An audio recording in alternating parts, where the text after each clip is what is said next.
Hello everyone, जिनका blood pressure control नहीं होता है, जिनका ब्लड प्रेशर हाई रहता है, यहाँ पे मैं आपको 3 होम्योपैथी मदर टिंचर बताऊंगा जिसकी सहायता से आप अपने बीपी को मेंटेन करके रख सकते हैं, नॉर्मल लिमिट में रख सकते हैं। तो सबसे पहले जानते हैं नॉर्मली जो ब्लड प्रेशर है वो आपका 120 ऊपर वाला मिलता है, 120/80, मतलब सिस्टोलिक वाला आपको 120 और नीचे वाला डायस्टोलिक। सिस्टोलिक वाला ब्लड प्रेशर वही होता है जब हमारा हार्ट पंप करता है, जब लेफ्ट वेंट्रिकल पंप करता है उसी की प्रेशर को हम सिस्टोलिक ब्लड प्रेशर बोलते हैं, और जब वो रिलैक्स होता है उसको उस प्रेशर को हम बोलते हैं डायस्टोलिक ब्लड प्रेशर। तो इसलिए ऊपर वाला जो ब्लड प्रेशर है वो ज़्यादा होता है, नीचे वाला ब्लड प्रेशर कम होता है, मतलब 120/80 हम इसको मानते हैं। जैसे जैसे थोड़ी थोड़ी एज बढ़ती है तो हमारा ब्लड प्रेशर थोड़ा थोड़ा इंक्रीज होना शुरू हो जाता है। अगर आप किसी पेशेंट का 50 एज है और उसका बीपी 130 मिल रहा है ऊपर वाला, तो आप उसको नॉर्मल ही समझ के चलिए, ज़्यादा टेंशन मत लीजिए। अब इसमें एक चीज़ आती है कि आपको अगर जेनेटिकली भी ब्लड प्रेशर बढ़ा हुआ है या फिर आपकी जो लाइफ स्टाइल है उसकी वजह से आपका ब्लड प्रेशर बढ़ा हुआ है, इवन किडनीज की डिजीज़ में भी कई बार ब्लड प्रेशर बढ़ जाता है, या फिर जो लोग ज़्यादा स्ट्रेस टेंशन में रहते हैं उसकी वजह से भी बीपी कई बार बढ़ जाता है, एंजाइटी में भी बीपी बढ़ जाता है। अब इसको कम करने के लिए आपने सारे हथकंडे आजमा लिए हैं, एलोपैथिक टैबलेट्स भी खा ली हैं, रामदेव की वटी भी खा ली है, लेकिन आपको आराम नहीं। तो होम्योपैथी के 3 मदर टिंचर लाने हैं। सबसे पहला मदर टिंचर आपको लाना है, बहुत ही कॉमन है, बहुत ही कड़वा है, रुवोल्फिया मदर टिंचर लाइए। रुवोल्फिया लीजिए, मदर टिंचर रूप में लीजिए। डोज वीडियो के लास्ट में मैं आपको बताऊंगा। पहली मेडिसिन रुवोल्फिया हो गई है। सेकंड मेडिसिन आपको लानी क्रेटेगस। ये होम्योपैथी की सबसे बेहतरीन मेडिसिन है। आप हार्ट की जो प्रॉब्लम्स होती हैं उसमें आप आंख बंद करके किसी भी पेशेंट को दे सकते हैं। आपको कोई मेडिसिन समझ में नहीं आ रही है, कोई मदर टिंचर समझ में नहीं आ रहा है, तो आप पेशेंट को क्रेटेगस दे दीजिए, उसके हार्ट को काफ़ी अच्छे रिस्पॉन्स मिलेंगे।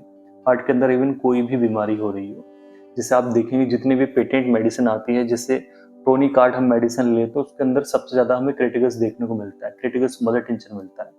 तो क्रेटेगस आपको लेना है second mother tincture. Number 3 mother tincture आपको लेना है जिसका नाम है कैक्टस।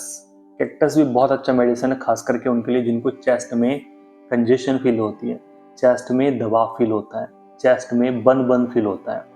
तो कैक्टस जैसे प्लांट से बनी हुई मेडिसिन है, तो बहुत अच्छा ही काम करती है हार्ट के मामले में भी। हार्ट के अंदर कोई भी ऐसी समस्या है हम पेशेंट को दे सकते हैं, खास करके जब उसको हैवीनेस रहती है, चेस्ट में कंजेशन रहती है, बंधा बंधा उसको फील होता है, तो कैक्टस बहुत अच्छा ही काम करती है। मदर टिंचर रूप में भी बहुत अच्छा काम करती है। तो अब आपके पास कुल मिला के 3 मेडिसिन होगी, रुवोल्फिया, क्रेटेगस एंड कैक्टस। अब बात कर लेते हैं आप इसको किस तरीके से लेंगे।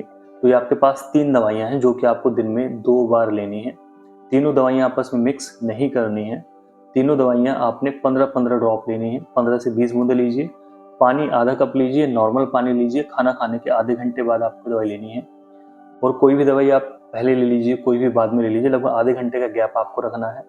अलग अलग करके आप दवाई लीजिए, मिक्स नहीं करनी है, ठीक है। मिक्स भी आप कर लेते हैं तो भी वो इफेक्टिव रहेगी, क्योंकि काफ़ी लोग फिर कमेंट करते हैं जी पेटेंट वाले तो मिक्स करते हैं, लेकिन मैं ऐसे प्रेफर नहीं करता हूँ। मैं बोलता हूँ कि आप अलग अलग लीजिए, इफेक्ट तो वो दिखाएगी, बट आप अलग अलग करके लेंगे वो ज़्यादा इफेक्टिव आपके लिए रहेगी। तो आधे से 1 घंटे का गैप कर लीजिए। तीनों मेडिसिन आप सुबह शाम लीजिए। खाने पीने में विशेष परहेज रखिए, ऑयली बंद कर दीजिए। अगर आपकी लिपिड की प्रोफाइल की जांच नहीं हुई है तो आप उसकी जांच करवा लीजिए, कहीं आपका ट्राइग्लिसराइड तो ज़्यादा बढ़ा हुआ नहीं चल रहा, आपका एलडीएल तो ज़्यादा बढ़ा हुआ नहीं चल रहा, मतलब आपकी जो ब्लड के अंदर थिकनेस है वो बढ़ तो नहीं गई है, ब्लड के अंदर की जो चर्बी है वो तो नहीं बढ़ गई है।